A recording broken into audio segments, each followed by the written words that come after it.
पुण्यातील market yard परिसरामध्ये सुनेत्रा पवार यांच्या अभिनंदनाचे बॅनर लागले।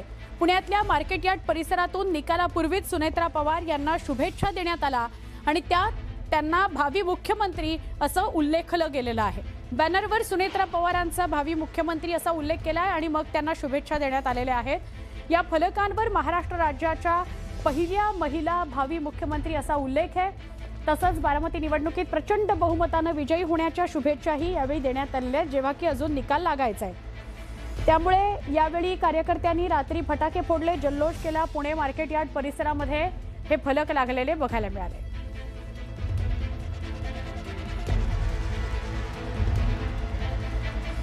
सहकार मंत्री बाबासाहेब पाटील यांनी उपमुख्यमंत्री सुनेत्रा पवारांवर स्तुतीसुमनं उधळलेली आहेत। सहकार मंत्र्यांनी सुनेत्रा पवार यांच्यावर स्तुतीसुमनं उधळली आहेत। सुनेत्रा वहिनींनी दादासारख्या माणसाला सांभाळलं।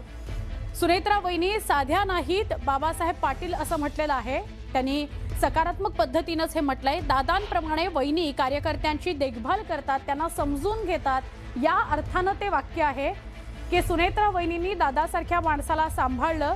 सुनेत्रा वहिनी साध्या नाहीयेत म्हणजेच सगळ्या लोकांना सांभाळणारे आहेत, सगळ्या कार्यकर्त्यांना सांभाळणारे आहेत असं बाबासाहेब पाटील म्हणाले। सुनेत्रा पवारांविषयी त्यांनी स्तुतीसुमनं उधळलेली आहे। दादांप्रमाणे वहिनी कार्यकर्त्यांची योग्य काळजी घेतात, देखभाल करतात। सर्वच आमदार सुनेत्रा वहिनींच्या पाठीमागे आहेत असं देखील बाबासाहेब पाटील म्हणाले। भोकरमध्ये जाहीर सभेत ते बोलत होते, त्यावेळी त्यांनी सुनेत्रा पवार यांच्यावर स्तुतीसुमनं उधळली।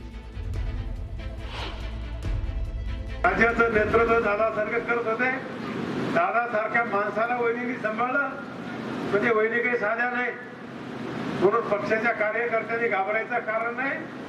निश्चितपणे वहिनी आपल्या सगळ्याचा देखभाल करते आणि पक्षाला न्याय देण्याचं काम करतात। माझ्या मनामध्ये किंचित शंका नाही आहे। आम्ही आहोत, चिखलीकर साहेब आहेत, जेवढे काही आमदार आहेत ते आम्ही निश्चितपणे वहिनीच्या पाठीमागे राहू।